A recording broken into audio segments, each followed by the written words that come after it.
All right. Welcome back to Politics and Movies. We've got a very, very special episode for you today and a special friend. One who has not been on this podcast before, but has been on the Music Smoothie. We're, of course, talking about my good friend, Ronnie. Hey, hello. It's been a Say while. something. Yeah, it really has. Something. You got me. That's a pro gamer move right there. Yep. All right, and today we're talking about a very interesting movie. It's The Fifth Element from 1997. Yeah, I mean, really, there's so much to talk about politically with this movie. It's nuts. It really is, because in a lot of ways, it hasn't aged well at all. But in other ways, it has aged like fine wine, and we'll get into it. But let me do like a brief little Wikipedia overview. Yeah. The Fifth Element, or in French, Le Cinquième Élément. That's the best French you're going to get out of me.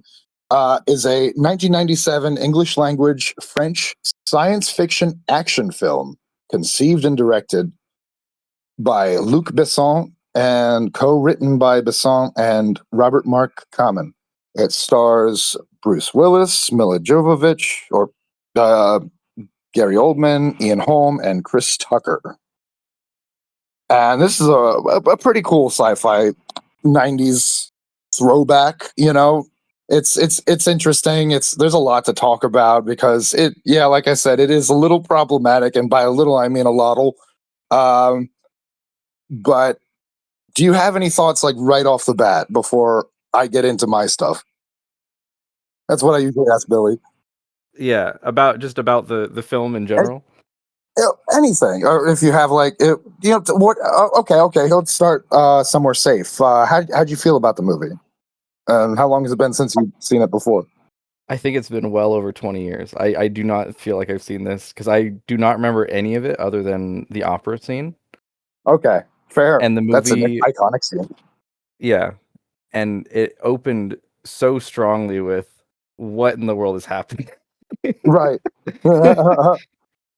Like, honestly, it's a little uncanny, just the way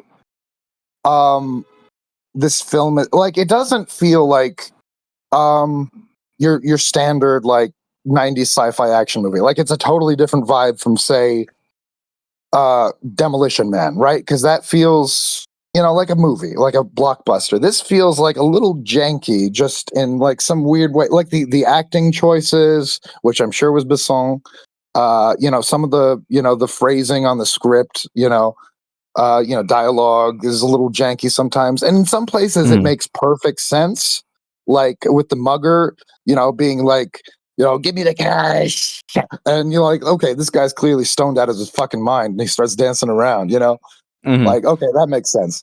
But, like, for some other characters, it doesn't make as much sense. I don't know. Do you have any thoughts about that specifically? Like you said, there were some characters where it's like, oh, this feels very natural. This feels very like, this is what this character is. And then other characters feel like they are just a caricature, or they're trying to be a joke, but it doesn't land. It doesn't, like, the parody doesn't do anything. Okay. It's just like, this character's strange just because they're a little strange. I mean, fair enough. Yeah. For me, that's how the generals felt. Yeah, fair. I guess I don't know. Monroe was mostly normal. I mean, he was kind of a pushover for a general. Mm-hmm. Just letting Bruce Willis shove him into the fucking fridge. Yeah. Okay, I got something right off the bat. That scene, I think that is like a brilliant, somewhat subtle way of showing that this is late stage capitalism at its finest. There are no safety protocols on any of the fucking appliances. You can apparently shove a bunch of people in the fridge, and the fridge is like, okay, that's fine. Like it's like this is the end game of eliminating oversight, eliminating safety committees, just going balls to the wall with, like, oh, profit over everything else. Then you get a priest sucked into a bed and fucking saran wrapped. No, seriously, and it's not even just that. It's also the complete. I don't want to say surveillance state, but they're living in this apartment building with cameras on the inside walls. Police are just coming in and opening up people's rooms, looking at them, stuff like that. Right. And like Corbin only survives that because, like the scene where Zorg puts in the false tip and they're looking for him. He only survives that because A, Lilu randomly takes his fucking taxi ID off the door and puts it on his neighbor's door. And B, and I think more importantly, he knows how to handle the cops, right? Because he used to be military. So when he I mean, like, it's not like he isn't defiant. He is, right? He's sarcastic and, but he is doing it like with malicious compliance. If they ask him if he's human and he's like, negative, I'm a meat popsicle, and they just accept that and move on. Meanwhile, his neighbor says, smoke you, and, gives him the finger. Of course, wrong answer. You're fucked. Mm-hmm. And probably dead. Yeah. Oh, absolutely. Yeah. That was something I thought was interesting was the police in the movie were not shown as overtly malicious. They were very, I'm following orders, but they were never doing anything directly like going out of their way to be an asshole. Right. Like it's more like, oh, this is just the way things are, which, mood. That's how things are really right fucking now, but whatever. Get in whatever. But I do love the give me the cash mugger. Like it's a perfect micro example of systemic failure. The guy is wearing a ridiculous, like, literal trash can outfit, living in a hyper congested vertical slum and resorting to like desperate erratic crime while Corbin Dallas doesn't even fucking blink. It's like perfectly introduces the audience to the hyper normalized misery of like of Earth life in this dystopian future, because honestly it is pretty much a dystopia if you think about it. I mean, it's absolutely dystopia. If you have a mugger who's worried about money, that shows that there's still, food insecurity, whatever sort of insecurity it is, whether that's food, Class shelter, disparity, all that stuff. Yeah.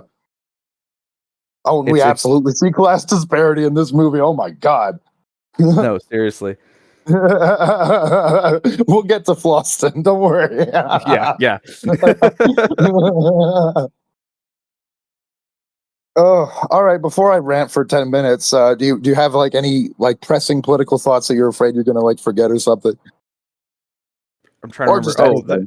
The one that really stood out to me was they really wanted to push this idea that Lilu, and I can't remember the aliens' names, but he's going to do this. He's going to do this. No. The whatever species. No, the species that Lilu is. The supreme being. The supreme beings. Yeah. Yeah, the not Egyptians. Mondoshawan, the the vaguely Mondoshawan. Yeah. Mondoshuans. They were like, all we have is this, and we're gonna rebuild him, and he's the supreme being, and he's this, and they're the military people are all, it's gonna be it's him, him, and then the moment that it's a woman, they're like, oh, this is a woman. Also, I think there was only like 2 women in the opening half of the movie. Yeah. And you're not saying that. Technically 3 if you count the McDonald's chick. So 2 out of 3 of them are heavily sexualized, and then of course there's the mom, who isn't, but she's. I mean, who's an ambiguous voice. Yeah, she's kind of a caricature too, honestly. Just like a narcissistic, nagging mom. That's the joke, though. You know, like okay, it's a one dimensional character, but that's the joke. All right. And to your point, like, yeah, that's the the misgendering and the assumption that it's a man because only a man can be powerful. Okay, it's framed as a '90s throwaway gag, sure, but like, yeah, Mhm. there's a reading there, and that yeah, like this is a patriarchy, right? We're assuming that this fifth element, this supreme being, must be a man, must have a Mhm. big, sweaty 11-inch cock, throbbing. Yeah. But I feel like the reason that the movie can almost get away with it is because it's from the 90s. Yeah, yeah. It doesn't feel out of place because I know it's from the 90s. If it came out today, I don't know if it would Oh, stand are up. you saying are you saying this movie couldn't be made now because we're too what? I Oh say it God, absolutely could be made. I just don't know yeah, that I would appreciate it as much knowing that it's not from the 90s. right. It'd be made by the Daily Wire now or some shit. Look, kids, sexual assault is still cool because Ben Shapiro approves of it. Yeah. What do you mean you Okay, don't have an app on your phone to to know whether or not you're watching porn that you share with your son? oh God, did I accidentally forward you porn? It's No. happening. Not this time. Not this time. Next time. All right. Are you ready Mhm. for me to talk about Zorg a Please. little bit? Please. Yes. I'm gonna bring him up a couple more times because he's an important character. He's the antagonist of the movie, right? Well, the human antagonist of the movie. Yeah. So yeah, worth getting into. Like Zorg's entire philosophy is like a direct parody of destructive neoliberal capitalism. You like the scene where he breaks the glass to prove that destruction creates jobs and drives the economy. And Yeah. like that, I love that scene. The choking on the cherry is like the perfect way of highlighting just how all and Cornelius even says it, so I don't really feel the need to get into it. But he's like, oh, all of your shit doesn't matter if you're relying on this. You're over technologizing, for every little thing when you could just use human labor and not fire a million people because you're a fucking asshole piece of shit. It was I really like that scene. I think it was Mhm. probably to me the strongest scene in the whole movie. Yeah, um I don't know. I might change my mind on that as we walk through it, but I feel like that scene was so good just because of the it shows how deep into capitalism he is, where it's not even about the people, it's just about finances to him. right. He doesn't even care. Like he's vaguely, oh yeah, I'm helping create jobs for their kids so that they can have jobs, but like it's so far and away from actually caring about the people. We care about the people in the sense that they are a form of labor, not in the sense that they are people who have wants and needs, because if that was the case, then the world wouldn't be the state that it was in. Right. And honestly, Zorg is like the fictional equivalent of two real life people. The second one, you're going to be like, oh, yeah, sure. The first one, you might not see coming. All Have you right, what heard do of? you Okay. Have you heard of the 80s and 90s CEO of GE, Jack Welch? I have not. They called him Neutron Jack. He pioneered the strategy of firing the bottom 10% of managers annually and wiping out entire divisions to instantly spike short term stock prices for shareholders. That's fucking Zorg. That's basically what he does when he said when his aide is like, oh, we need to lay off 500,000. He's like, no, do 1 million. It'll create temporary value in the stock. Our prices will go up, and yeah, that's what it's all about. The money, Mhm. resources, the capital. Being a captain of industry, quote unquote. But in reality, that's what destroyed the middle class in this country. Those, fucking asshole CEOs like that, especially him and fucking Reagan, combined in the early 80s, these fuckers were like, oh, you know what? Fuck the workers. We want to make the rich richer. And they leaned into that shit hard. They made it happen. So good for them, I guess. Burn in hell, Neutron Jack. Seriously. Yeah. It's one of those things where like you watch a movie like that, and you know it's the 90s. It's fairly short after, but I feel like you look at this corporate and you're like, oh, that's a bad guy, and companies are like greenlighting, oh, corporate bad guy, but then that's literally just like that's a guy, and you have people that are just celebrating that, and that's like, oh yeah, that's normal. Like, oh well, he deserves to make that much money, or oh he deserves because he's making these difficult choices, and it's like the Right. choices, you know, the labor class is capital. You know, their time is capital that we exchange to extract as much as possible from. Exactly. Yeah, well, it is very depressing when you just sit down and think about it. How COVID definitively proved that we do not need billionaires. You know, what? Because you know why. Because while, as quote unquote essential workers, we're working in hospitals, doing the retail jobs, making sure labor still happened in this country, and they were forced to go into work by these asshole billionaires that just hold themselves up in their bunker for 9 months and pretended like they still had value. No, I don't care. Like fucking Jeff Bezos was probably bathing in caviar every day, beluga caviar, and then, trying to find the seams on his wife's rubber face, What do you mean? He's working 18 hours a day, and They all say the same stupid shit. he's working 18 hours a day for 5 different companies. Uh-huh. I'm chair of the board for 20 Well, you different remember companies. the counter argument for that, right? If you, as a CEO, don't have so little labor that you can afford to work for 5 different companies, then maybe CEOs should make less, huh? Because, What a like, strange idea.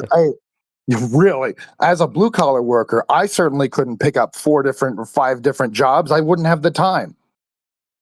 So it's really just so fucking stupid. I hate it, but that's the system we're in.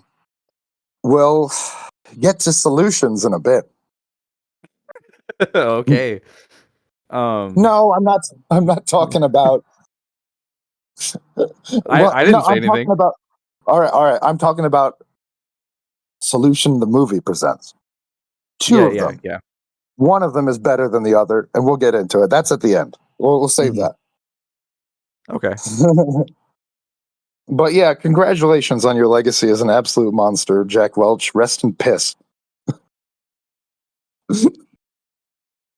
It's actually crazy, the advent of the the shareholder, the idea that the shareholder makes all the decisions has been such a. It's not just devastating for labor and the working class, it's devastating for the quality of products, right? Like, I had to explain to my mom that the reason why Chick-fil-A is still good is because they're a private company. They don't have to constantly arbitrarily drive up value and money, raise their prices and cut the quality of their products because they're a private company. They don't answer to shareholders. Yeah, you're not worried about, oh, I need to make an extra 5% next year. You're not worried about infinite growth, which just isn't. Not even next year, next quarter. Quarter, every quarter. Every quarter, if you aren't making 5% more than that quarter last year, you're failing. And it's like, what is that even? So we're just supposed to fabricate, reason for people to come in, and I guess so. And then that doesn't work, and raising prices doesn't work, and ordering shitty subpar food from Cisco doesn't work, that's when they start laying off their workers.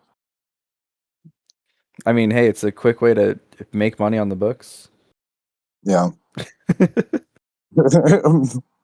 Fastest way to unquote make money. Yeah, fastest way to make $1 million, fire 30 of your employees.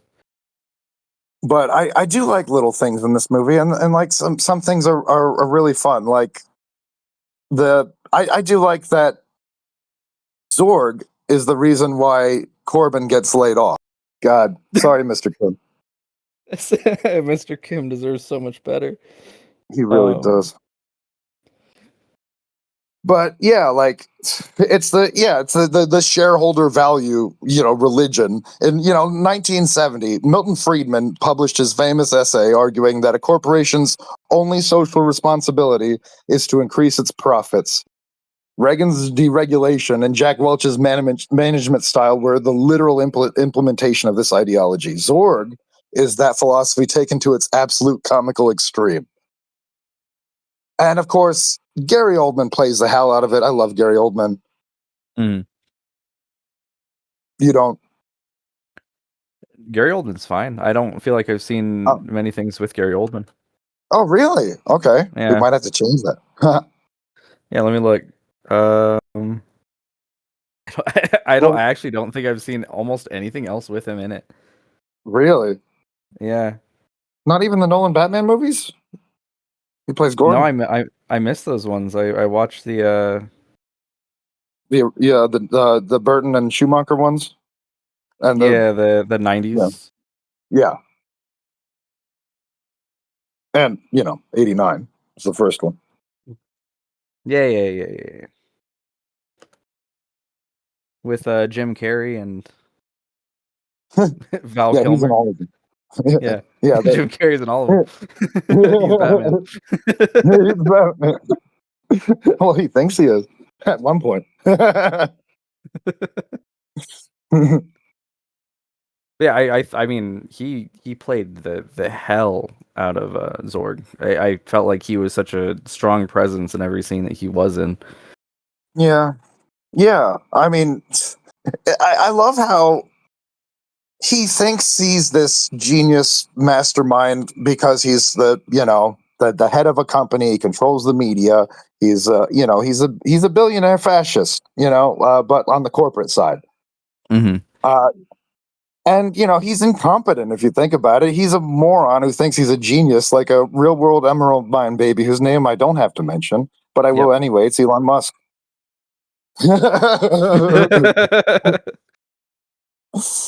His goons are incompetent. He's incompetent. He's rewarded for his incompetence by getting blown up by the fucking Mangalores. Which is also his fault because he double crossed them so many times. So of course they're going to be like, "Fuck you! This is for our honor. Get fucked." Well, it's the Mangalores are such a thin analogy. I don't want to say thin. It's really interesting. Like, oh, they're this tribal culture of warriors that are working for peanuts. Well, They're not getting paid in anything meaningful. right. And when they try to, yeah. Oh, go ahead. I was just gonna say, like the early scene with the, with the multi-purpose rifle, when they try to stand up for themselves, when they try to renegotiate, Zorg is like, I'm not having it. Fuck you. I'm just gonna blow you all up. Mm-hmm. Because like he doesn't care about people. He doesn't. He just sees them as a means to an end. Mm-hmm. Like literally everyone. Like even his fucking aide. He eventually is like, oh well, you failed me. I'm just gonna fucking blow you up in an airport. Yeah, everything that fails him, or he's like, I've had enough of this. The response isn't any sort of introspection. It's just destroy it completely. I don't want it existing anymore. Right. It's like if it's not useful to me, it's not useful to anyone. Right. It's that kind of logic. And it's like, hell, Cornelius even warned him with the cherry metaphor, but he was so arrogant and conceited, he didn't even pretend to listen. He just extended the false grace of sparing his life.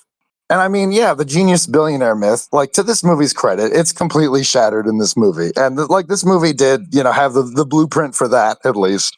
Zorg is the ultimate sci-fi proxy for modern tech bro oligarchs who inherit immense privilege, mistake luck and capital for intellectual superiority, and constantly stumble into catastrophic failures because they're surrounded by sycophants. Mm-hmm. Like, Cornelius literally demonstrates how Zorg's chaotic, destructive worldview operates and how it fails. But, Zorg is too blinded by his own narcissism. It's funny, too, because it wasn't even Cornelius that, like, demonstrated it. It was Zorg himself that demonstrated it. Right? Yeah, yeah, that's a good point. Like, yeah, Zorg is the one who choked on the cherry. And Cornelius is like, "That's crazy, dude. Weird how that happened. You If should've just only let the somebody fucker could help." die. Yeah, he should have just let the fucker die. What would they have done to him? You know, like his goons wouldn't have been like, "Oh, let's just kill him." I don't think. Well, maybe they would have. I don't know. I mean, I feel like so many of the goons or side characters didn't really have a whole lot of deep motivation. Everybody's just the goons seem to be there for a paycheck. They're just going around for a paycheck. The Mangalore are being like exploited for their, I don't know. They're stupid, but they're good at fighting. So Yeah. like, oh, go do this, go do this. It Oh, I mean, at never least they felt don't like get they blown up had. by their own bomb. Yeah, definitely not.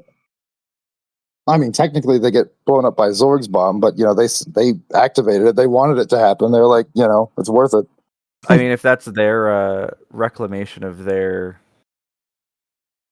autonomy, good for them. Sure. Yeah, whatever. Yeah. Because we don't really see what the Mangalores are like outside the context of these, like these goons that are, like just basically, trying to, they're Zorg's goons. They're working for him. Like, we don't see any Mangalores that are unaffiliated or peaceful or, so it is kind of like to your point where it's kind of like a stereotype, you know? Hmm. They're like a comical caricature of like a bad guy, and then by making them not human, they're just like this foreign entity of like, oh well, they do things. They're bad guys. Look at them. They're violent and stupid. So they don't, so often they're like But, blown up or whatever's happening to them, and it's just played off as like a joke, except for yeah, their last little hurrah. But right. Well, even that's kind of a joke. The bomb thing, where Zorg's get the sense of relief, and then oh, there's another bomb. Fuck, that's kind of funny. And he says, "Oh yeah, no," So yeah, they're usually played for laughs. but I think that kind of comes back to it's it's a boy movie. It's a movie for Yeah, boys. I mean, A very very easy to identify bad guy. Very yeah, simple, direct. You could tell he's bad because look at him. yeah, and I mean to your point, the day is saved by the power of love. Neoliberal horseshit. I say love's a strong word for. I mean, my God, no, it really is. Lilu sees war and destruction, and the humans being acting against their own self interests and hurting each other. And Corbin at the end of the movie is just like, "Oh, it's okay because I love you." That is the most Yeah, neoliberal cop out horseshit '90s ending. I swear to God. my favorite part was like I feel like they had maybe 4 sentences between them that they could both understand prior to that. Yeah, yeah. Like she's to your point. Like she is like through and through portrayed as like a sexy childlike savior, and we'll get into that. Yeah, Like the implications, and my God, there are plenty. like But that. let's. Okay, sorry, you go. Oh no, it's a boy movie for boys. Yeah, right. Yeah. Oh, sexy woman, sexy 19-year-old Mila Jovovich's tits. Yeah, God, yeah, this is like a male power fantasy in a lot of ways, but it's an interesting one because that's subverted in some ways. Like I do like Corbin. Like he's the perfect archetype of like the discarded military asset. He represents the working class brute force the state relies on to clean up the mess made by the elites, and it's kind of fun. But yeah, like he's still like an apparatus of the military industrial complex, but he doesn't really want to be. We see that like through, several scenes that he does not want to go back. He does not. but like he has no other choice, right? Like Zorg took his job. Like he was going to lose it anyway, but that's beside the point. How many points do you have left on your license? I like how he just like lies to Finger, and Finger automatically calls him out. Yeah, Finger's like, dude, don't lie to me. I already. What'd you do? You Yeah. bang the bumper up? He didn't defend it. Yeah, you can't bullshit a bullshitter. Yeah. But like I'm gonna talk about Mr. Shadow again. Oh, But Mr. Shadow. Mr. Shadow represents absolute destruction, and Zorg willingly partners with it. This is like the ultimate metaphor for, is with literal existential crises like climate collapse or war, because there's a short-term profit margin to be exploited. Mhm. Just like eating up resources, just for the sake of like, number go up. I mean, even he's having a conversation, and I don't know, is it supposed to be blood dripping down his face? Mysterious magic blood, and Oh yeah. he's the price tripled. Oh, the price doesn't matter. Yeah. Oh, well, I that's further down in my notes. Sorry. Oh, okay. Sorry. I can try to find it if you want. No. We'll come back to it. Okay. All right. Fair enough. But like, who do you think the hero of this movie is? Heroes. It's a loaded question. Yeah, hero's a crazy word, because there's so many, there's different groups that are all just completely self-serving. Yeah, and there's many flawed anti-heroes, or it's Corbin. I guess arguably Ruby, to an extent, kinda. Like he's a selfish asshole, but when push comes to shove, he does join the group and help out whatever way his wimp ass can. Yeah, I would say Ruby. Like, actually think about it, just because Ruby doesn't do much, but they are doing stuff under pressure. Yeah. They accidentally kill one person, but other than that, I mean, they're very self-serving, but they're never doing anything that's malicious towards anybody else. Well, I would push back on that. How about how about fucking broadcasting the fucking princess's moaning on the fucking radio show without her consent? That's he put his fucking sex tape up there without her consent. That is a violation, and he didn't give a shit. He doesn't care about stuff like that. He doesn't. Honestly, I think he is a bit of a misogynist, and we see that a couple of times, especially in the airplane scene. Absolutely. I mean, yeah, he's like, "Oh, I've never felt this way before." Yes, dude. those are planned, plotted lines. Yeah. But also, and like I don't know. I hate how that scene is like completely framed for laughs when it's sexual assault. It really kind of makes me uncomfortable. yeah. It did when I was a kid. I was like, "What the fuck is going on?" But I'm sorry, I cut you off. What reason? Oh no, just that whole scene was strange. Yeah, it's bizarre. And it felt like it went on for too long. That too, but like it does feel a bit like male power fantasy for he's Luc Besson. Is not a great person, and he does like slip stuff like that in a couple times in the movie where it's like consent, whatever. Mm-hmm. But like especially in that scene, it is totally played for laughs, because it's the match cut with the reggae stereotype guy, smoking a joint and saying, "Give me some heat," and using the torch to kill the rats. And, like, oh, then we cut to Ruby, quote unquote, seducing the stewardess. And she's just trying to do her job. And it's clear that she's not into it. At least, like she says, "Oh, please, not there." She said, like she gags at a couple of points, and she's like, like it's like, what the fuck? Like, why would you think this is okay? That's really Honestly, I think Right. that's one of my biggest criticisms of the movie. Is just that scene is so gross to me. No, I would agree with that. Okay. And I guess for me, I'm taking the not doing anything with malicious intent Mhm. through the lens of boy movie. Mhm.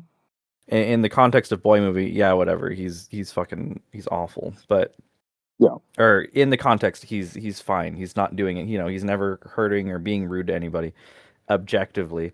But in that moment, it's subjective. He's making this person uncomfortable. He's constantly just pushing the boundaries, and he's kind of this. I feel like he's a caricature of media and how performative you have to be in order to garner attention and Right. maintain. Right. Yeah. Yeah, and like we do see like little glimpses, I think, of like we can kind of like piece together a reading on his backstory.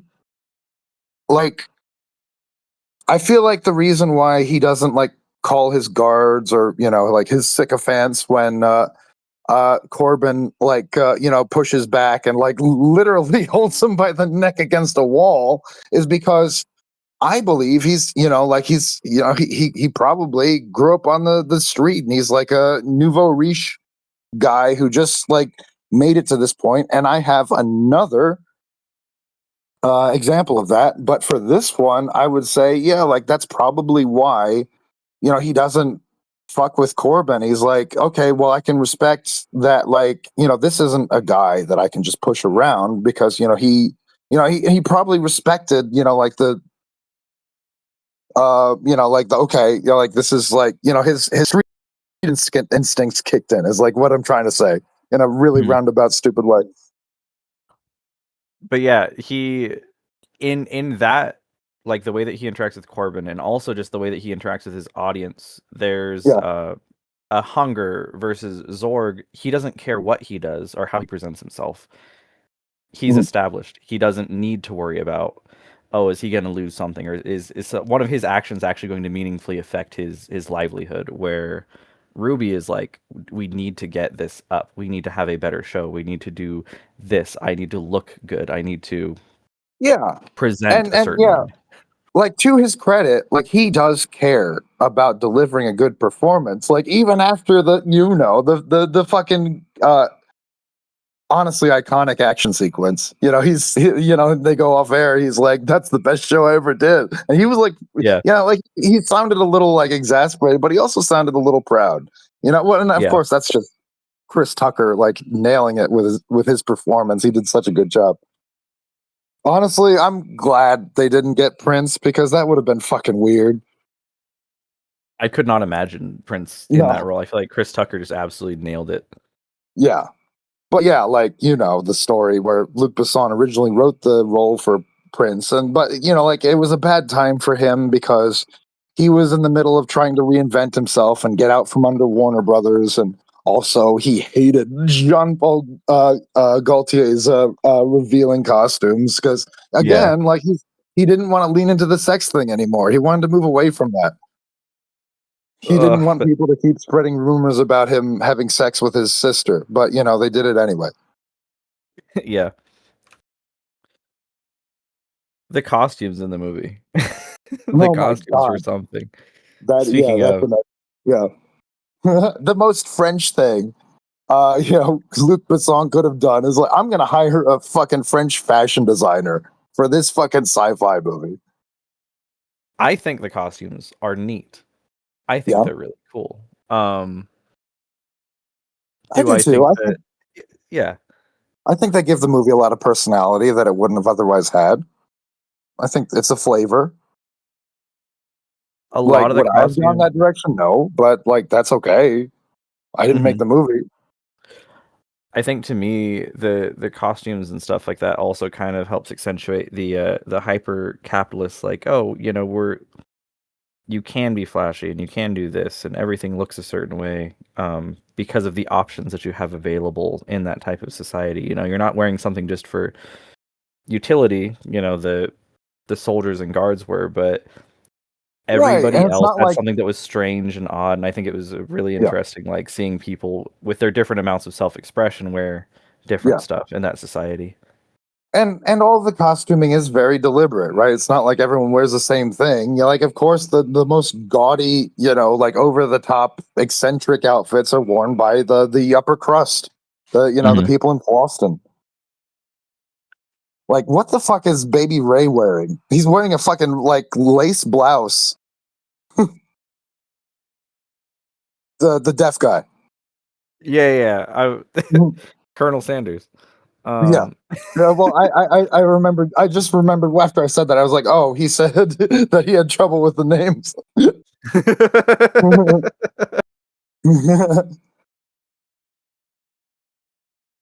All right. Well, speaking of very '90s choices, why do you think Luc Besson cast Tiny Lister Jr., a former fucking wrestler, as the president? That was such an unheard of choice for the '90s. Before, of course.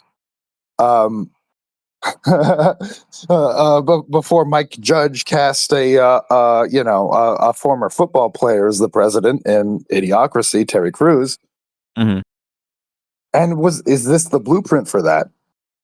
I don't know enough about the Terry Crews as the president to have a deep, well-rounded opinion on that. But I really appreciated. Well, that's more of a direct caricature parody. This is I hate to say the word subtle because it's not, but I feel like it was a deliberate choice. Putting a massive, physically imposing, like former professional wrestler and character actor into the Oval Office. Like it completely, lampshades audiences' expectations of the president, being like this stately, dignified guy. Because, this guy's a fucking wrestler, and you can fucking tell. It's interesting because you can tell, but I feel like the way that the character was meant to be portrayed was effective. It wasn't Good. I love I'm sorry. I love the layer of, he's the leader of obviously the most powerful country in the galaxy, because everyone is on Imperial units and everyone is speaking English. Yeah. So clearly, America won the globalization war. But anyway, I think it's funny that, so he's this hulking guy with a lot of raw physical power, but it doesn't do him any good, because he's the president. He can't, just go run and tackle people. He is completely dependent on the shitty fucking government and shitty fucking military. And of course, the first thing they do is totally blow off, and underestimate Cornelius and say, okay, well, no, we're just gonna fucking fire at this thing. You're full of shit. We've got all this military might, and we're gonna use it. And what happens? He loses a whole fucking fleet and one of his top generals. Yep. But of course, that sets up him just almost blindly listening to Cornelius for the rest of the movie. I thought it was, like you said, he opens with this very bravado, macho, and then kind of resigns himself to well, what does everybody else think? His thing didn't work, and he was like, okay, what does everybody else have going on? What's the next plan? What's the next idea? He listens to everybody else. I thought that was really interesting. Yeah, especially considering boy movie. I feel like I wouldn't expect them to have oh, here's this person who's supposed to be in this position of power, and they're just like, yeah, what does everybody else think? And I thought that was refreshing. Yeah, well, yeah, I would agree. I would agree. But like the president, Corbin also represents hypermasculinity, but unlike the president, it's not working for him at all. At the point in the beginning of the movie, especially his wife and lawyer have eloped. He's 5 points away from losing his license, and he lies to Finger, and it's an interesting subversion, I guess, is all I'm saying. That he's not a hyper competent badass out of the gate. He really has to figure his shit out, and honestly, I guess to an extent, Leeloo stabilizes him. You know, like Lilu grounds him. And he doesn't fully understand why. He doesn't care. He just knows that it works, right? He's not an intellectual. He's not going to sit down and have a conversation about it. He's just going to be like, okay, this is working for me, and move on. Mm-hmm. It's interesting because I feel like Corbin is almost a mirror to Zorg in certain ways, where he's failing upwards often. Yeah. Where he's just doing whatever something's in front of him, he's smashing through it, and he's just dealing with it every single step. And Well, a stuff lot just of the seems to keep characters in this working movie out. do that. Yeah. Yeah. And like a lot of the characters do it, so it's not unique to him. But for him, it's like, all right, he's ex-military. All right, he's this, and Yeah. he goes off and he does this. He's the only member of his unit that's still alive. So Yeah. clearly that's got to count for something. Right? Hey, that's reason number 3. But it feels like the only growth that we get to see out of him, that I felt, was emotionally, but it didn't even feel, I guess it didn't feel meaningful to me. Okay, well, I don't know. I think it's meaningful if you tie it to the Big Lebowski. Because Tell me more about what that means. in 1997, the emasculated action hero was apparently a big thing. Well, it's like in both movies, the you know, like it's well, in the Big Lebowski, it's also the titular character that gets basically emasculated and cucked by women at every turn. And like we do see some shades of that in this movie, like especially with, you know, the setup with his wife eloping with his lawyer, and then his mother constantly calls him to just be a narcissist and nag him and be like, oh well, I deserve this, and you just I gave birth to you, I did this and that, you know. And you know, when my mom says shit like that, we'll be like, well, I didn't ask to be born, and I would have been okay not being born. And then she gets mad. They always get mad. They always get mad. Yeah. When you turn their logic back on them. Yeah. And for the record, if I wasn't conscious, I wouldn't know. But like, yeah. I But I feel like it's interesting that his character growth is, oh, I've been out of the military for a couple months. My wife left me like a couple months ago. I'm now attracted to the first like woman that I see. Yeah, it's a Lilu rebound. Yeah, and I'm losing my mind, and it doesn't matter that I just destroyed this this cab, or anything else for that matter. Lilu, she's pretty, so we're gonna do all that. Big bada boom. Yeah, big boom, big bada boom. Hey, that's love worthy. How do you think Luc Besson feels about Americans when he makes his American character say something like, "Lady, I speak 2 languages, English and bad English."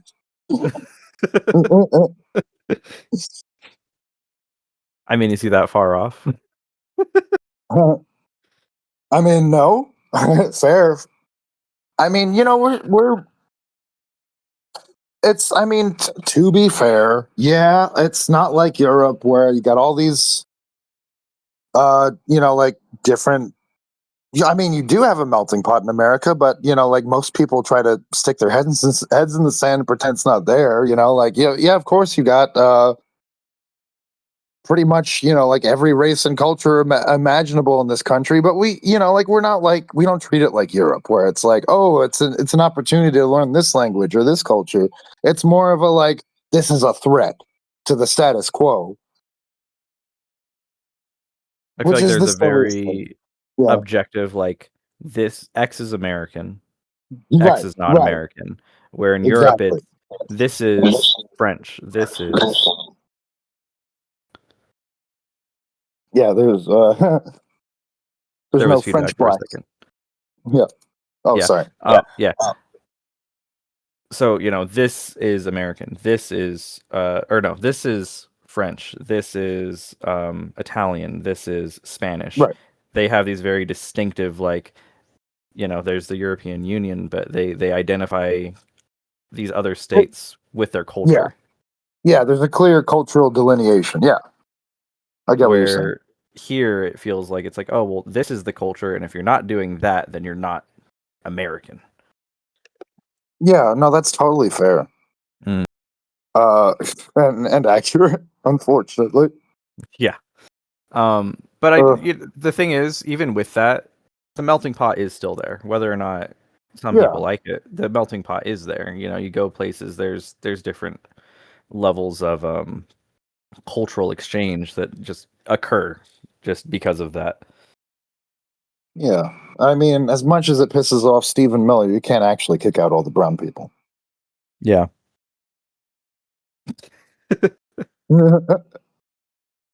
And unfortunately, and unfortunately, women exist too. Oh yeah, yeah. I'm sure he's upset about that, but he'd be happy about it if his tiny penis could penetrate a vagina.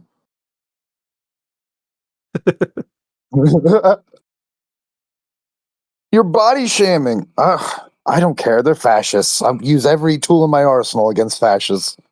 If you're upset about that, touch some grass. Honestly, body shaming. I mean, they're economically shaming me.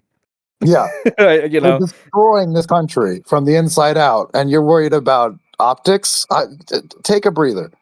Yeah, we have a slave class that is beholden to healthcare. Like, yeah, yeah. There's bigger fish to fry. But I think. Okay, let's get back to the cab scene for a second. I like how it's just it's not really acknowledged by the narrative, but like the cops are chasing Corbin because of a traffic violation, and they're like using lethal force. So like I think that highlights like the police state of the whole fucking thing. Like they're willing to fucking kill this guy. Yeah. I will say, not endorsing, but he was running for a while. He was evading. Yeah, I mean, yeah, fair enough. You pulled that shit in America. Yeah, they do the same shit. Yeah, he becomes a threat to society. They're like, hey, we need to do whatever we can. Right.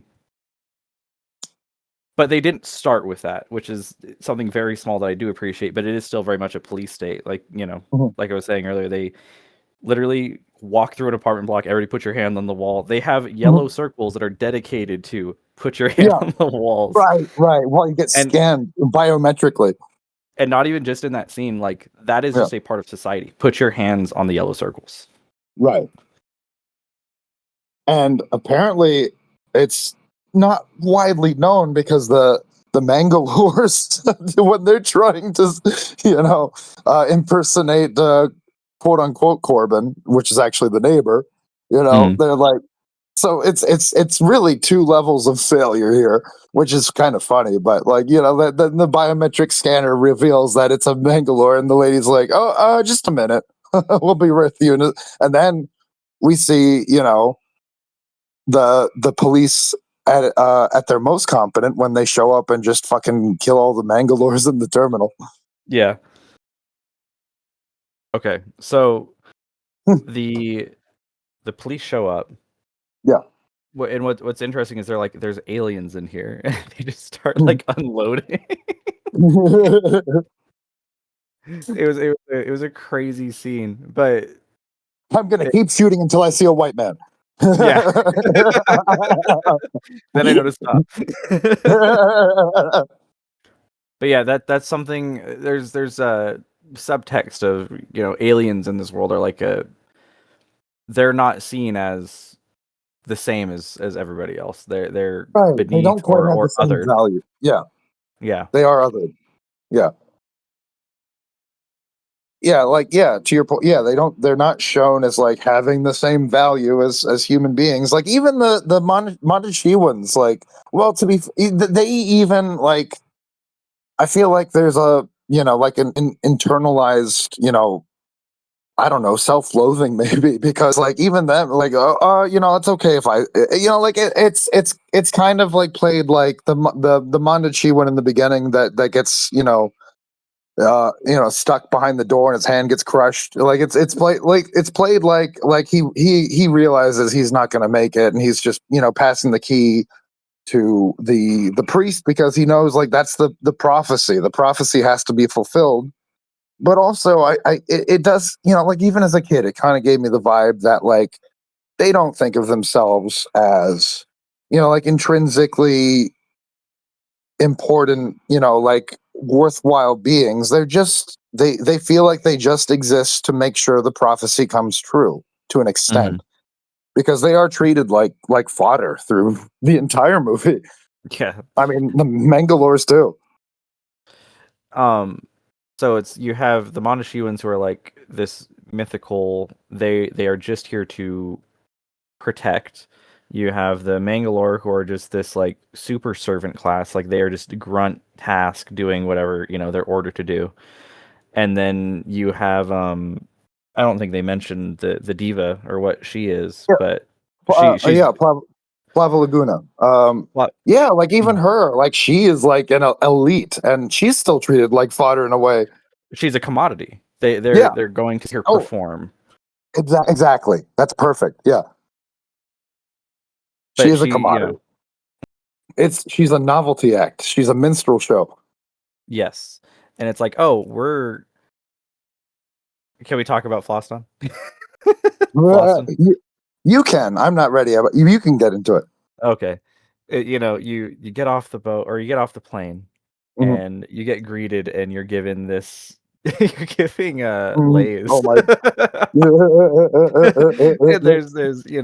there's ethnic people, oh, here, welcome. Oh, you're here to enjoy this thing, and there's layers to it because it's not just that Floston is not on Earth. It's you're leaving to go somewhere else that is unspoiled by mankind, but you're also extracting what stuff is there in the form of, oh, this is a tourist thing. All of their money is coming from tourism. Oh, we're gonna have this ship roam around, and it's not doing anything for the people there, but it's generating value just because you have people showing up just to hang out.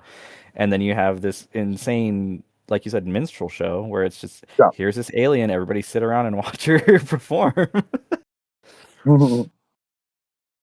Yeah, I even feel like the fact that she's like a one-person show is interesting in that sense too. There's nobody else that's up there doing anything with her. She's this unique, only one of her species that we see in the whole show. Right. And her only role in the entire movie is to perform for everybody else's entertainment, or for the elite's entertainment. No, absolutely. But since you brought up Floston, let me skip ahead a little bit in my notes, because that's much further in the movie than where I was. I was mostly doing it linearly. I mean, we can wheel back around. You can move that if you want. All right. Well, let's go back to the scene with the automation for a second, because I think there's a little bit more to say there. Because like when I think it's also telling, when Cornelia says, like, oh, who do we blame for this? The engineer? Like, it's clear that he's alluding to the fact that this is a systemic failure. Like, this is a symptom of massive deregulation and a real world consequence of gutting agencies like the USDA and USAID and that you killed in the name of efficiency. You know what isn't efficient? Death and dismemberment. Because that's what happens when you got safety agencies like OSHA and all those other ones. Corporations don't give a fuck about humans. They only obey labor laws because they have to. If they didn't have labor laws, if we lived in the libertarian utopia, people would be fucking getting killed left and right in factory accidents and all that shit. And you'd be like, oh well, you're just taking it to you're exaggerating. It's a slippery slope fallacy. No, I'm basing this on real world. I would say this is fucking- just what used to yeah, happen. Like, yeah. Oh my God, the Radium Girls. Wait, I could go on all day about all the fucking shit that happened before we had modern labor laws. Oh my God. I would say anything that's having worked in manufacturing setting, anything that has to do with safety is written in blood. There's a reason why they're like, you Right. can't do that. Exactly. And there's a lot of people that don't appreciate that, since corporations are people. Yeah. Absolutely. They have all the rights, but without any of the negatives. I mean, I guess this is a good time to talk about David a bit. All the other priests are shown as mostly hyper competent, but David is still Cornelius's apprentice. He's entirely untested, and Cornelius technically entrusts the entire mission to him. Like luckily Corbin shows up extremely pissed off and relieves him of that duty, because he would not have been able to do it. Oh my God. No, he was so lost. Yeah. He was like, I don't know what's going on. And like even when he's like, Cornelius is like, oh, I shouldn't have entrusted this mission to you. He's like, yeah. No shit. But like, yeah, like I think Cornelius is an interesting character. Like, he is a priest. He is the paragon of religion in this movie, and like we see him doing a lot of immoral stuff, like like he knocks out Corbin for the tickets. Well, granted, like he's trying to save the world, and he doesn't know that Corbin is willing to help at this point. He doesn't know about the military's agenda, and honestly, like he's right to not trust the military. Like most of them are shown to be bumbling idiots through the beginning of the movie. So, I mean, it stands to reason that he'd be like, well, this guy's probably a jackass too. I'm not going to trust him. Especially since Cornelius is the one with the knowledge. He's the one that, knows the prophecy in and out. He knows Lilu. He knows the divine language. He feels like this is his mission and his mission alone.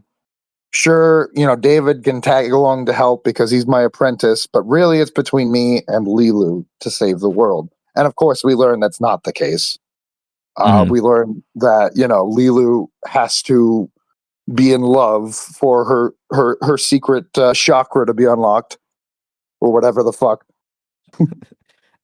The fifth element. What do you mean? That's the name of the movie. But like back to David just for a second. It also shows like the generational handoff failure. Like, Cornelius hasn't prepared David for this at all. He knew this was happening. Why is David this untested little peanut worm? Is throwing a SpongeBob reference for no fucking reason. Well, Yeah. 90s. I think what's most interesting about that is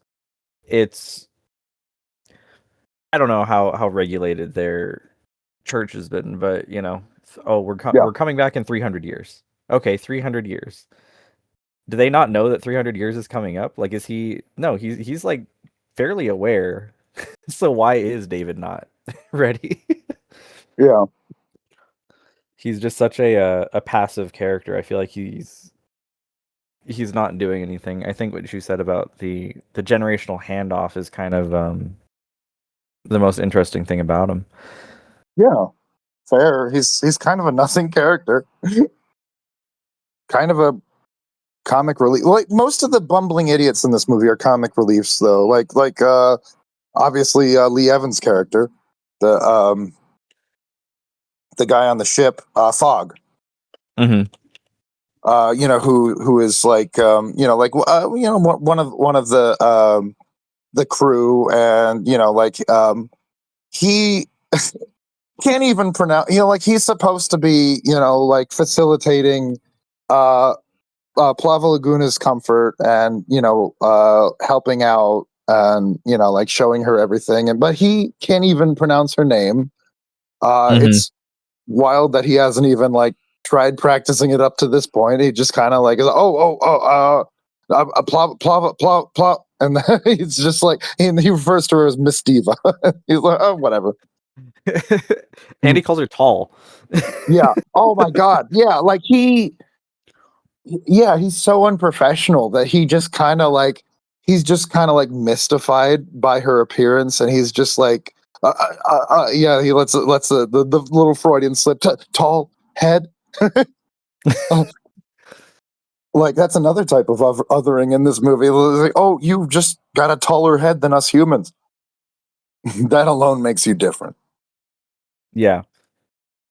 But yeah, like can we briefly talk about how Zorg makes this flashy like multi-purpose ZF-1 gun, and he mostly just uses it to blow up people he doesn't like. The Mangalores, his aide. Yeah, it's like I'm just gonna, like this isn't actually. I'm not like I'm an arms dealer, but like that's not the point. Like, okay, I'll make some money off of this, but then I get to blow some people up. Mm-hmm. The gun's really interesting. Just the fact that it has a self-destruct button on it. Right. Which is kind of funny because that I was just listening to last podcast on the left earlier, and Henry was like ranting about why ships would like like in sci-fi, spaceships always have like a self-destruct button, and of course Marcus goes into like, oh well, that's if because then he specifically started talking about Star Trek, and it was like, oh well, that's if the ship falls into the wrong hands, if the Enterprise gets captured, those weapons can't be used, if like we just blow up the ship. Yeah, but okay, that's fine. But yeah, in this case, why the fuck does a gun need a self-destruct button? It's such a strange detail. Yeah. It never comes up again. But the fact that there just is a like, oh, this is destruction of the property. But yeah, I mean, even the gun itself is just this comical, like, over exaggeration of like what a weapon is. Like, oh, it does this and this and this Yeah. and this.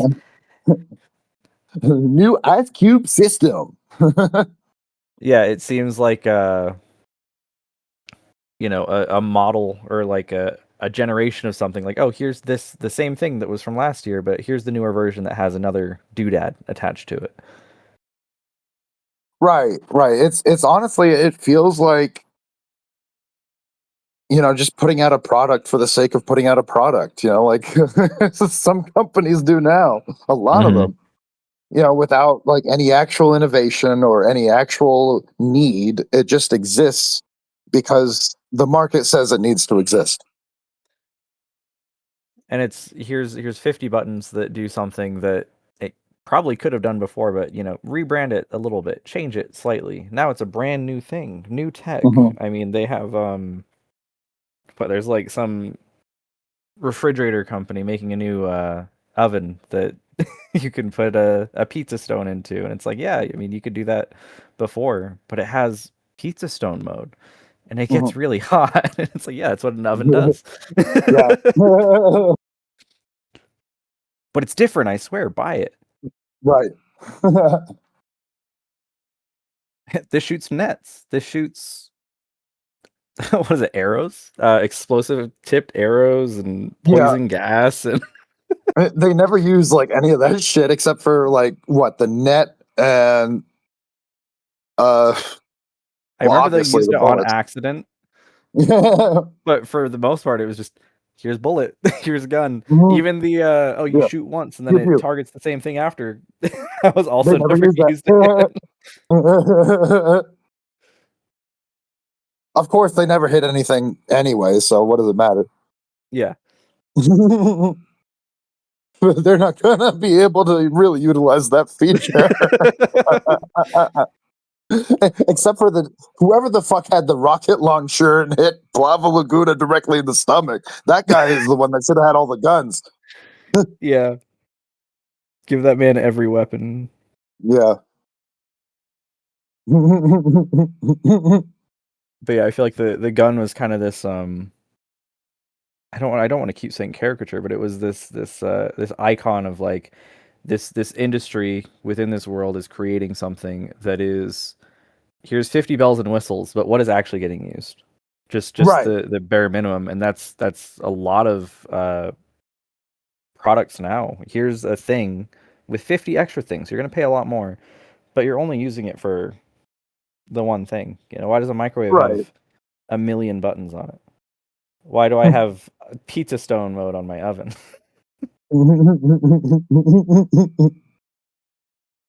Yeah, it's just like an exaggeration of that real world shit. Introducing the shitty bear. The audience probably won't get that. That's a reference to I believe Walrus Guy YouTube poop about an actual product called the Titty Bear that you put on your seatbelt to make it more comfortable. Like, who the fuck is paying money for that? There's so many, get this and it'll solve this problem that you don't even have. Mm-hmm. Can we talk about how when the flight attendant grabs Corbin and says, when when they're about to get on the plane and says that he's expected to go live with Ruby, Corbin is like, I just want to be anonymous. And her reaction tells us that's not an option. Individuality is not a priority in this civilization. You're just an asset of the state. Your rights don't matter. Your opinions don't matter. Your thoughts and feelings don't matter. Because the dystopian corporation and military industrial complex don't care about your feelings. Ben Shapiro. I thought it was interesting that they even gave him the opportunity to say something like that, considering he was in an apartment complex where it had just been raided and they had cameras inside of the apartments. Yeah. That's a different. Yeah. But I think that just goes to show that the police didn't necessarily care even that they got the right guy. They just cared that they bagged a guy, especially a guy that was disrespectful to them, right? Yeah. They just needed a body. They didn't care who, but they need, we sent, 20 people here. We have to come home with something. Right. It worked for them, but it didn't work for the Mangalores.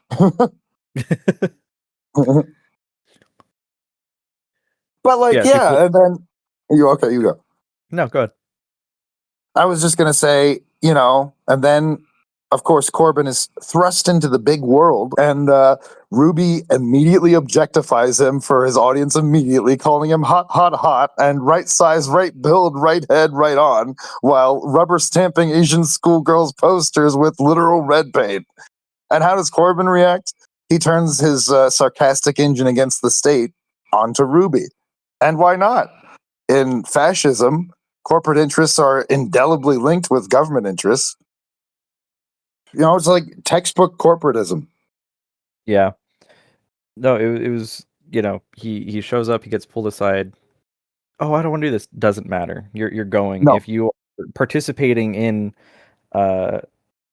society, you are, in this world, unfortunately agreeing to, you don't have individualism. You're already too deep. You don't have, your own self. I mean, the fact that his apartment is like the world's tiniest shoebox, and all of it. He lives in a shoebox. That's another form of emasculation. He lives in a shoebox. He doesn't, he doesn't have much. And of course, the other emasculation is when Monroe gives him the mission, against his consent. He's like, I don't want to do this. Maybe I would want to do it if it was my idea, but you're forcing it on me. Mm-hmm. In fact, he does decide to do it, but only because hot Russian actress Lilu, which I guess this is a good point to mention the controversy with Luc Besson leaving his Freudian slip, leaving his wife at the time, who was the actress Mai Wen, who played Plava Laguna, for the young hot Mila Jovovich. Mm-hmm. And like, of course, his relationship with Mai Wen was already problematic because he met her like when she was like 16 and he was 29, and or no, I think she was 14 or something, because like she was the inspiration for Natalie Portman's character in Leon the Professional. Yeah. Like, so it was already like a really problematic situation, but then he puts her in all this fucking blue prosthetics and makeup for hours, and sits her on a stage, and then he's like, oh, you know what, I'm gonna fuck off and uh uh elope with the scantily clad 19-year-old instead. Fuck off, have a nice life. Which is, it's insane. The prosthetics for that scene look insane. Like I could not They're imagine. wild. Yeah, Yeah. just standing in that hot shit for hours while your husband is like diddling a 19-year-old in the next room. You're wearing that and you have to like your husband's Yeah. flirting with the fucking Yeah, 19-year-old. It's terrible. yeah. And she was probably like, fuck it, I need the money. Right. No, that's not fair. It's not fair. I don't know what she was thinking. No, I don't even know enough about Luc Besson or Mai Wen or any of those.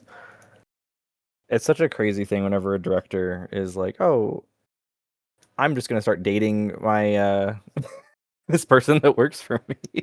Right. It's so weird that it feels like even his best movies he used as an excuse to get away with his predatory behavior. I'm gonna, sexually harass and sexually assault and statutory rape until, my my horniness is abated. Like, it's the most transparent, male power fantasy, and he even, like, apparently he's not even fulfilled by that because he feels the need to then weave that into his scripts. I mean, the fact that how many times did she strip in the movie? 1, 2, 3, Several. Yeah. 4? Like it became like a bit. I was like, is this supposed to be like a joke that's funny? Where she's like, oh, I'm just gonna change now, just in the middle of everybody. Yeah, well, Often. it is kind of played for laughs that, like, oh, she's she doesn't understand social mores or whatever. But yeah, it is, from a transparent, like, writing standpoint, it's clear that he just wanted to get this hot actress naked a bunch of times, or any hot actress naked a bunch of times. Maybe he didn't even have her in mind specifically. I don't know. I think he did, if I'm recalling correctly. Like, I think he saw she was already a model, and he saw her in like a magazine or something. It was like, oh, I need her in my movie. I'm pretty sure it was something like that, if I'm recalling correctly. The only thing I know of Jovovich is her role in the Resident Evil movies. Yeah, that's fair. They created that. Paul Thomas Anderson created that role for her. There was no Alice in the video games. It's really funny that that's her series. Yeah, it really Those- is. I mean, except for the newer ones, but honestly, I honestly kind of prefer the newer ones, even though they're also, well, they're schlocky, but like, that's kind of what you want in a Resident Evil movie, right? I mean, I think the best horror movies are just camp and, oh, this is just silly and fun. Right. It's hard to take. Yeah. Go ahead. I was just gonna say, it's a vibe. Sometimes I'm in the mood for that. Sometimes I want something serious. It really depends. Yeah. Sometimes I want Suspiria, and sometimes I want Hereditary. Yeah. Sometimes I want The Shining. Sometimes I want Cujo. Right.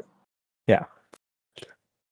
But, like, briefly getting back to right size, right build, right head, right on, is this a lampshading of, like, slavery, considering it's a black man treating a white man like livestock? It's a really interesting scene, and I feel like Ruby has so many facets to how he's portrayed. Like he the individual is one way, but he's also portraying like the media and how the media just kind of like Yeah. overwhelms the people around it. Right. And to your point, the media tends to be very superficial and focus on, like baby bumps and, oh no, this actress gained 8 pounds and now she's ugly. And just like this vapid, stupid shit that doesn't fucking matter. I mean, yeah, he, won, air quotes won, Mm. this trip, this lottery, and the Yeah. first thing that's happening is, oh, he is now objectified as like a sex object. Right. And that is Granted, kind of interesting. nothing really Nothing comes comes of it. of it, No. And but it's like the fact that it was discussed. Ruby is not explicitly shown to be at all attracted to men. But like GS said, and I actually think this is a pretty interesting point that he made. It was a joke, but it wasn't off base. He said the Fifth Element has a character that made racist homophobic and homophobes racist.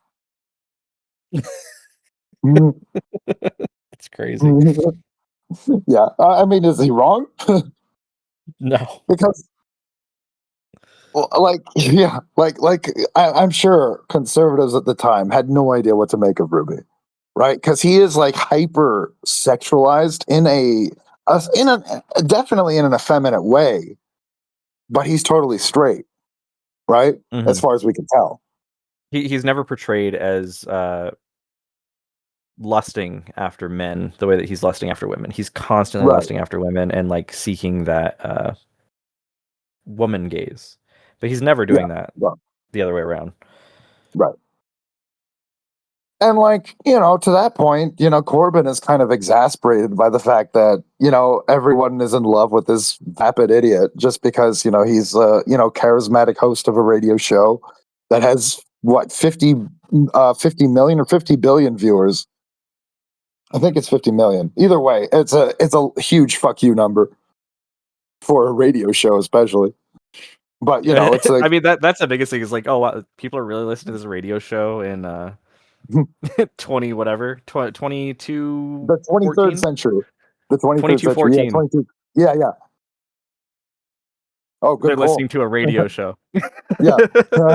Right. That's another like dated concept of like 90s futurism. Like, oh yeah, we're still gonna have like these really highly listened to radio shows, and you know what? We'll have magazines too. Right. No, well, I'm joking about the magazine thing, but Yeah. But I think that's another interesting angle is that the system really doesn't care about race out of any moral conviction. It only cares about what can be packaged and sold to the public.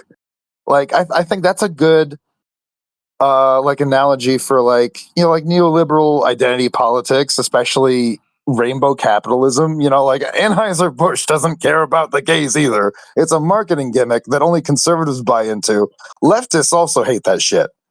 And that's I think what conservatives don't understand. That's not for anyone other than the corporations themselves. No, it's for the bottom line or for Right. the shareholders. Like how can we try to extract money from people? Not how can we, provide a good or a service that is meaningful and impactful for somebody. It's how can we convince them that the shit that we have is worth their time or their money. Let's add a rainbow to it. So that'll get them going. Right. It's the weaponization of diversity. The fascist corporate state, and doesn't care about the fact that Ruby is like a queer coded black man. They don't celebrate him out of moral conviction. They celebrate him because his hyper gregarious identity sells ad space, drives. Oh, it is 50 billion broadcast It is 50 viewers. billion, yeah. 50 billion. It's a nice shiny distraction. From the literal rot, poverty, and garbage strikes in the goddamn airport. Well, it's it's bread and circuses. Yeah, bread and circuses, exactly. It's how much can I put in front of you that is shiny and won't make you pay attention to the literal fucking pile of trash that is in the airport. Right. What's The Ruby's wall of trash. microphone? Ruby's microphone is a literal silver chalice. Oh my god.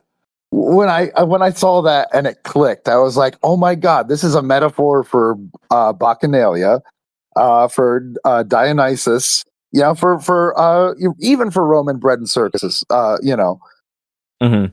like and like the you know Luc Besson is a little wink, even when it zooms in on the chalice, because what happens right then? Ruby says, "And now, champagne." Thank you. Yeah. Yeah, so he's No, like he's representative of like this also the idea of the Bacchanalia and the Dionysus thing. He's gonna get drunk. He's a hedonist, right? He's a hedonist through and through. he's He's he, there. He's just excited to have energy. He's yeah, not. I feel like he's really interesting, and he's very like, what are you gonna do to make my existence right this moment more exciting? What are you gonna do for me? What are you gonna do to improve my moment to moment right now? right. But anyway, I've got a couple more points. Do you have anything? I'm trying to stick to the moment to moment through the Okay, movie. that's fair. Um, I we're on the I skipped plane. ahead a little bit because I talked about a lot of this already. Oh, you're fine. Yeah, Um, we're on the plane. We've yeah. landed. Talked about the opera scene a little bit. Hmm. I mean the opera scene. I thought the opera scene was interesting. Are you ready to talk about that one? Yeah, we did. I think we talked about everything worth talking about, except for, of course, when we first get into the opera house. Ruby, briefly mentions that it's a replica of a real opera house, and then he's like, but who cares? Like history doesn't matter to him. The significance of structure and like form and engineering, none of that shit matters to him. He's just here to have a good time, play grab ass, fuck around, brag about other times that he's fucked around. Like he's just there for a good time. And it's not even just that it doesn't matter that it's based on something else. It's just the fact that it was based on something else is the most interesting part of it. Like, oh, this is important just because it is. Right. Not the history behind it, but somebody said it was important. So I think Yeah. it's important too. And that kind of falls into that. The It's kind media, of a populist reading. Yeah, that too. Yeah. Totally fair. But yeah, I mean, let's go back a bit to the scene where, well, actually, I think this is after this, but the scene, I'm gonna skip ahead again just because it's Mhm. next to my notes, if that's okay. Mhm. When the scene where Mr. Shadow does call Zorg and is like, we see the difference between the corporate lawful quote unquote evil and the overwhelming chaotic evil of Mr. Shadow. Mr. Shadow immediately throws his superior power at Zorg with the veiled threat of "Am I disturbing you?" And we Mhm. see Zorg for the first time in the movie completely devolve into a sweating, stuttering child, completely disarming him of his corporate power. And then Zorg lies, saying that he has the stones, but it wasn't easy. He mentions his cost tripling. He's trying to extort more money out of the fucking evil planet. And Mr. Shadow completely dismisses him, saying, money is of no importance. And then Zorg's head starts dripping with the chocolate blood. The Yeah. general also gets earlier. But in this case, it doesn't. Like he doesn't die, but he wipes it away, and like he's like freaking out, and he says he'll see to it personally.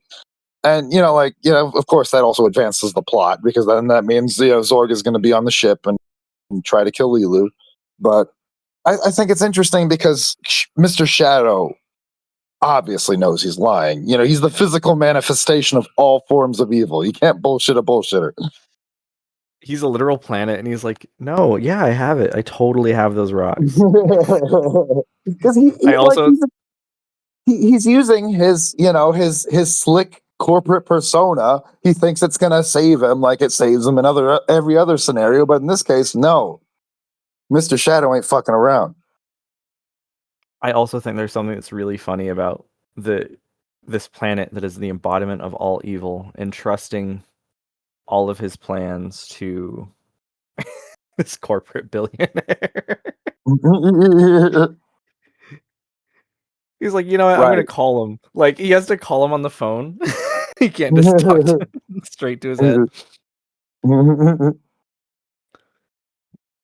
I mean, So it many is kind small, of funny really. because there's also kind of a reading there that Mr. Shadow is also, you know, drinking the Kool-Aid and buying into the narrative that Zorg is this hyper competent, you know, genius tech billionaire, you know? He's like, well, this many people listen to him, so maybe he is the guy. Yeah. I mean, why can't Elon Musk accidentally blow himself up?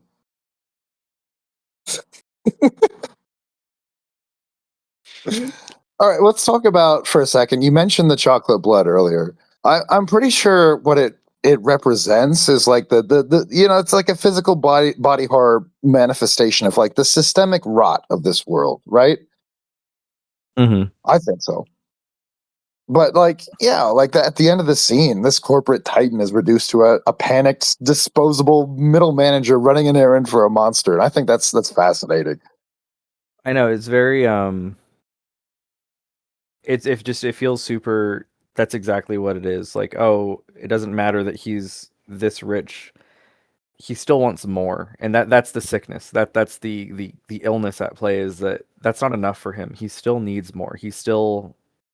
It doesn't matter that he has enough, capital Right. or finances. He still needs more. There's no backing out. There's Number no go like, up. oh well, maybe Yeah. not. He needs number to go up. That is his Yeah. only motivation. Must hoard wealth.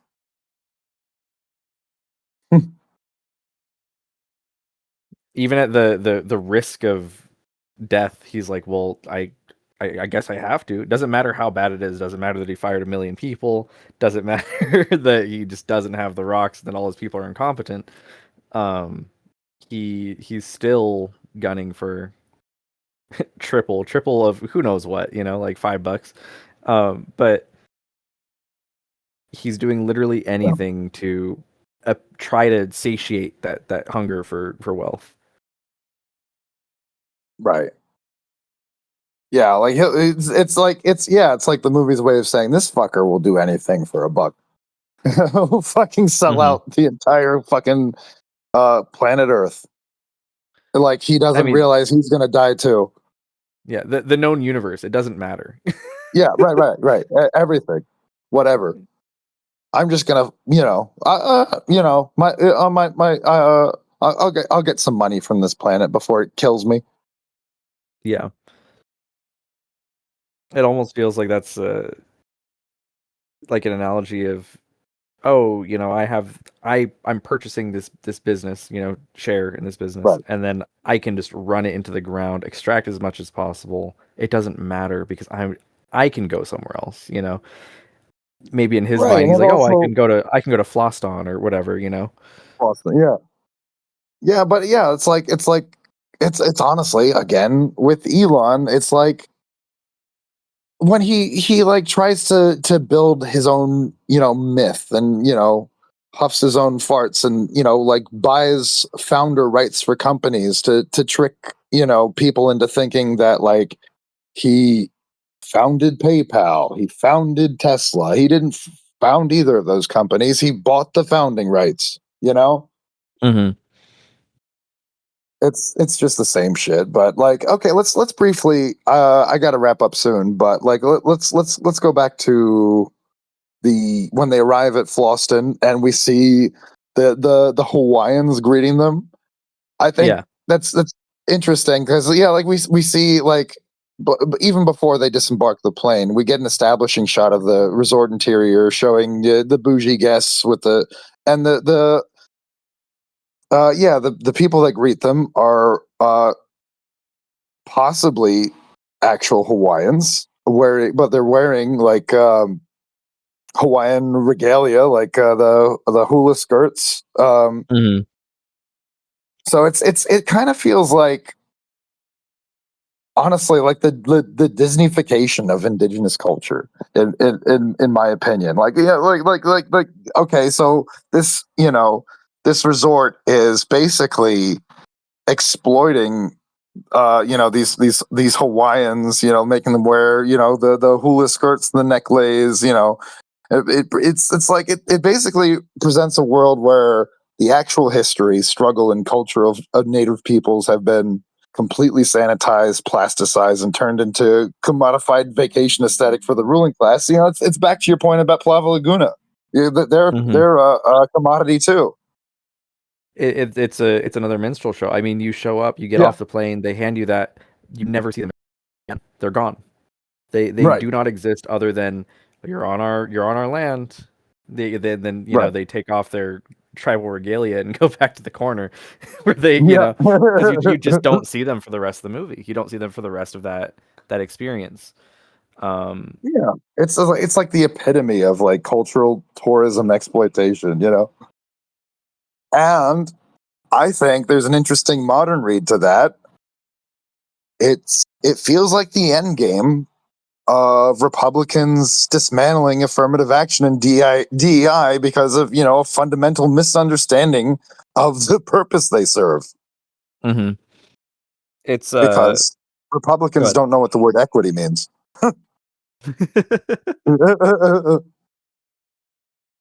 They only know it in the context of real estate. They can't fathom that In stock, yeah, in different people stock, are born and have to yeah, face different lived experiences.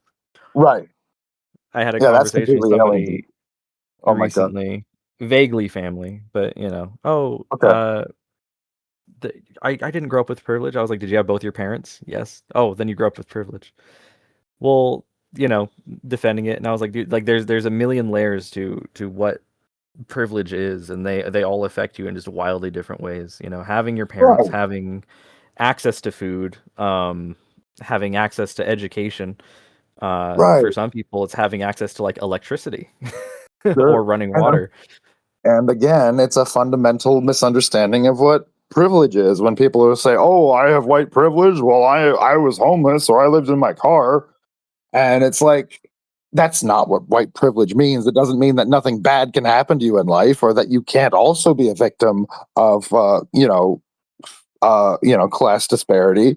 It just means that you do have an advantage, whether or not it actually works in your favor or not. Mhm. It's I feel like there's just so many bad faith arguments when it comes to like privilege and like, oh well, this Yeah, and this, oh well, this person's white passing, so it doesn't matter that they're ethnic. It's like they still grew up in a culture where they interact with people, a certain way, and that can still affect what they do and what they are allowed to do because of that. right. And I mean, like me, for example, like I'd say I've had a fairly difficult life at some points. I've been like totally broke. Like my bank account right now was negative $600 or some shit, and I've got to Mm. deal with that. But like I would never say that I've never experienced privilege in my life, white privilege. I went to some of the best schools. Like just because my mom, insisted on whenever we moved, she would always look at the schools first and say, "Oh, this is the highest rated school in the area." So, like, I have to acknowledge that, like, yeah, and that I was like, especially in the '90s, my parents were loaded until like uh, like around '97, and that's a story I won't get into right now. It doesn't matter, but like for instance, I think it's pretty telling that like my mom at that point freaked out when they quote unquote only had 10K in their bank account. Yeah, and that's like there's people who've never had that amount in their Right, bank right. account, Yeah, and probably never will. right. Um, and it's yeah, there's so many layers to privilege and what that entails, and we Sure. we watch this movie, and there's literal Hawaiian caricatures on this fucking cruise ship that's on another planet because of how much they've destroyed Earth. It's not even worth like doing anything there. It's destroy Yeah, yourself and then like extract as much wealth from where you are and then just fuck off. And yeah. that's like Consume the true resource, end move on. game. Yeah. Yeah. As far as capitalism goes, that's what you should be doing. That's what you have to do, Take as much and then fucking bounce. Right, right. And then it's one last thing about Zorg. I think it's interesting because he's such a young character. Yeah. But I feel like that kind of just accentuates the point of you don't fall up into that role with no connection. Right. That's something that's passed to you. That's Yeah. if the brand has been around and its name is on everything, that was passed to you. He's this young CEO who just has the money. He can just throw whatever around. It doesn't matter. It doesn't affect him. He's a leech that's relying on, well, enough people are my employees, so it doesn't matter. So I'm a good guy. In his head. In his head, yeah. And I think also that's another reason why he gets so shook by Mr. Shadow saying money is of no importance, because money is everything to him. That's how he thinks in terms of money and resources and power. Like if money is no longer an object, then what the fuck is he gonna do? Because what do you do? At a certain point, Yeah. what do you do? Yeah, right. When you have all the money in the world, I guess you throw weddings in Venice and freak out when people threaten to put rubber alligators in the water. Nightmare. Fucking idiot. Nightmare.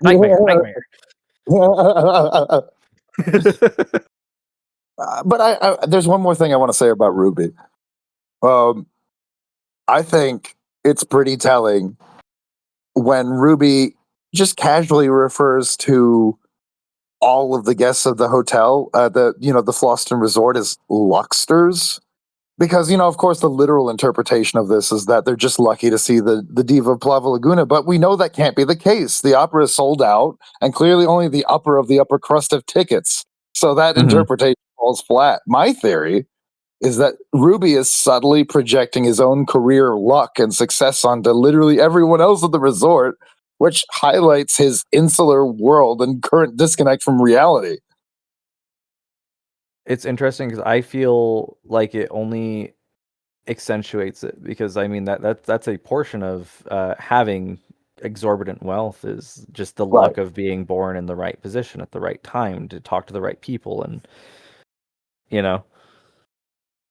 it comes back to that the privilege thing. Were you born here or were you born in the middle of nowhere? Were you born next to a school, with suburbs and access to clean food and healthy water, or were you born like on a reservation somewhere that doesn't have running water inside a home and has an outhouse? God, honestly, I couldn't imagine. That really sucks. It's and even that's a whole difficult topic, because there's not even like a right answer. There's no way to solve. Yeah. And I mean, of course, we can certainly get more into that on the smoke signals episode. Mm-hmm. Unless there was anything else you wanted to say about it. What? Oh yeah, me too. Yeah.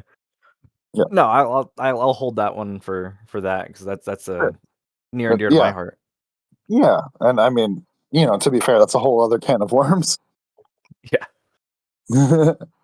But from what I haven't seen it yet, but from what I've heard, it's there's like a road comedy aspect to it, which really appeals to me. I love like a road buddy comedy. Yeah, it's a road trip movie. But they're not driving, they're just along for the ride, and I think that's okay. There's stuff about that. It's a really fun movie. I like that one a lot. All right, cool. Yeah.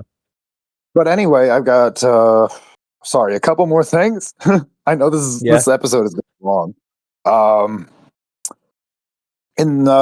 So in the Miller's Crossing episode of Politics and Movies, we delved into the power of implied violence. But in this, we get the power of knowledge. The most powerful person in this movie isn't the president. It isn't Zorg.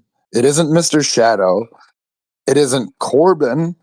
And it isn't even Lilu, I think. It's Cornelius. Without him, Lilu not only would not have been revived, but never would have been taught her mission. Mr. Shadow would have won. It's sort of like traditionalism by way of leftism, if you think about it. Mhm.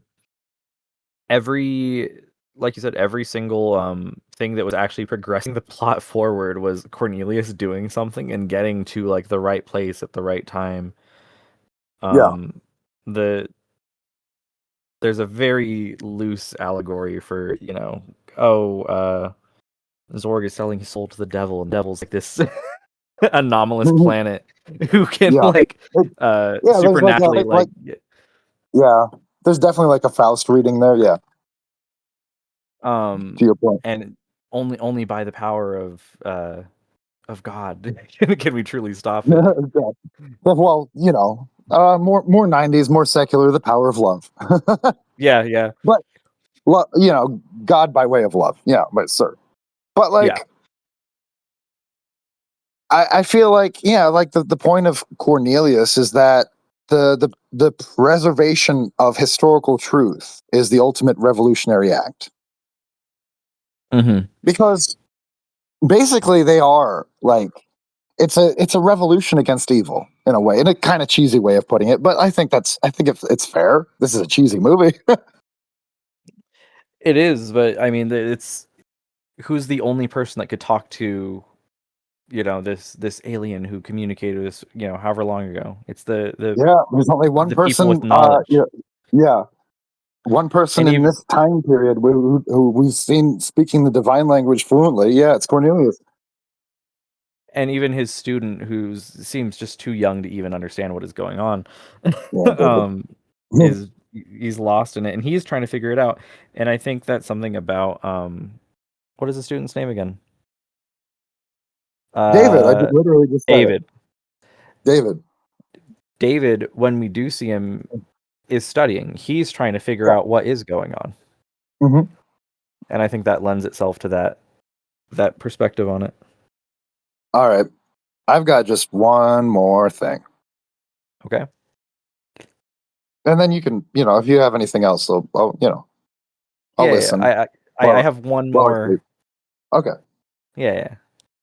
Well, I actually promised a fan that I'd tie in a critique of data centers to this episode, and Okay. this movie just happens to have the perfect metaphor for data centers. Mr. Shadow, he promises Zorg rewards for his resources, being a shallow lie reinforced by intense systemic oppression. His true goal is to consume all resources recklessly for his own gain at the expense of the environment, just like AI data centers. I mean, like, even digging deeper into the analogy, just like with data centers, the average citizens have no clue that Mr. Shadow is coming for them to consume the resources and consume them, because they're not privy to the underhanded deals involved and the slick businessmen, and are ultimately powerless to do anything about it unless they weaponize the exact systems of powers that they're so terrified of, like transparently organization, knowledge, and solidarity. Mm-hmm. And we only get that in the form of our would-be band of heroes, Cornelius, David, Ruby Rod, of course, Corbin, and Lilu herself. They are the revolution. And I think, yeah, I really like that look at it. And it's interesting too, because these are all people, except for Corbin loosely, and Ruby, but for the most part, they aren't taking part in the capitalist society at large. They're there, but they're not super actively participating in it. Ruby, he's marketing himself, and then Corbin was driving for Zorg. But ultimately, like you said, it's just the people have no idea, and they are still consuming and loosely helping this happen. You know, every product that they consume is helping fund this horrible thing that Yeah. they know nothing about. But every dollar spent on a cab ride, every weapon purchased, and who knows what other commodities are also under Yeah. the Zorg banner. But Right. every single thing is feeding the ruination of their natural resources, of their land, of this literal Yeah. evil planet entity. Am I disturbing you? No. It Yeah. was me. Give me more money. I want 3 times as much money. He's like, okay. Fuck Zorg's off. just upset he didn't ask for more. Um, Yeah. and we are the very last thing that I have. Yeah. Tell me. It's so contrite that at the end of the movie, it's like, just tell her you love her. And again, they've only spoken 2 words to each other. Right. Right. It's so strange. Literally 2 words. She's only just learned like the language. She's never really shown any sort of affection towards them. Well, Um, they bonded over their love of mob movies. Big bada boom. yeah, big boom, big bada boom. Big bada boom. Hey, you know what? I guess that works Yeah, for is some that people. anti-Italian discrimination? You're gonna tell Mr. Kim what you said. Oh my God! Don't tell Mr. Kim. You're not going to let me cut that out of the episode, are you? Please No, do. I will. Fair. You got anything else? No. I'll that's it for me. I'll outro the movie if you don't have anything else. No, I think that's all I have. All right. So yeah, tonight Ronnie and I have been talking about The Fifth Element, the 1997 French science fiction action film written and directed by douchebag Luc Besson, written by Besson and Robert Mark Kamen, starring Bruce Willis, Mila Jovovich, Gary Oldman, Ian Holm, and Chris Tucker. This was a fun episode. Thank you so much, Ronnie. Thank you for having me. I appreciate it. Yeah, That's always fun. hell yeah. All right. Corbin Dallas, multipass. Multipass. Multi-pass. She knows it's a multipass. Multi-pass. Multipass.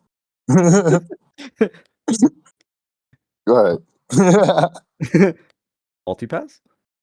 Multipass. Good night, everyone. Good night. And if you don't like our leftist takes, get over it, or at least consider getting over it.